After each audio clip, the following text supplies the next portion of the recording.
भक्तों, मैं हूँ दीपा गई और आज आप सुन रहे हैं भक्त श्री शोभा जी का प्रसंग।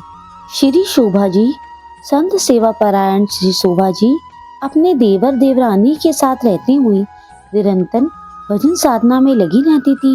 इनका देवर तो इनकी भक्ति भावना से संतुष्ट था, परंतु देवरानी कूड़ा करती थी। एक बार देवर ने एक जोड़ा सोने का कंगन बनवाया और शोभा जी को ही रखने के लिए देकर स्वयं प्रदेश चला गया।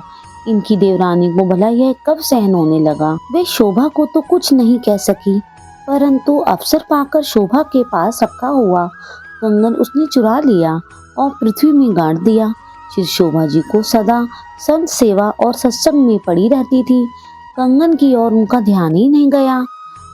इसलिए कंगन चोरी की उन्हें जानकारी ही नहीं थी।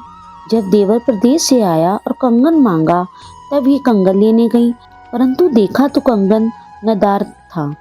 इससे शोभा जी को बड़ा संकोच हुआ। इन्होंने देवर से सही सही बात कह दी कि मैंने तो अमुक स्थान पर रखा था, परंतु बीच में मुझे उसे संभालने का ध्यान नहीं रहा। आज देखा तो कंगन वहाँ नहीं मिला। देवर चुप लगा गया, परंतु देवरानी कब चुप बैठने वाली थी। वह तो अपने पति का कान भरने लगी थी।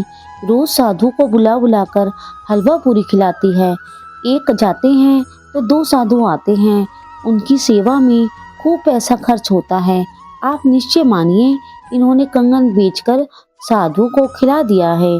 देवरानी का यह झूठा आरोप सुनकर श्री शोभा जी को बड़ा दुख हुआ। उन्होंने भगवान से प्रार्थना की कि प्रभु यह झूठा कलंक आप दूर करो। प्रभु कृपा से शोभा जी जब सोकर उठी तो कंगन को खाट पर पाया। इन्होंने तुरंत देवर को बुलाकर कंगन देकर संतोष की सांस ली। जब यह बात इनकी देवरानी को मालूम हुई तो उसने भी पृथ्वी खोदकर देखा तो कंगन वहीं पर गड़ा मिला। तब तो उसे बड़ा आश्चर्य हुआ।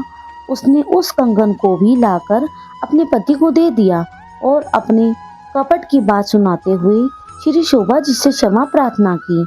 उसी समय एक चमत्कार और हुआ।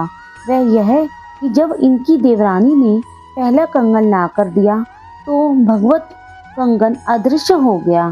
तब तो देवर देवरानी दोनों ही इनके चरणों में नतमस्तक हो गए और उपदेश लेकर स्वयं भी संत सेवा में लग गए।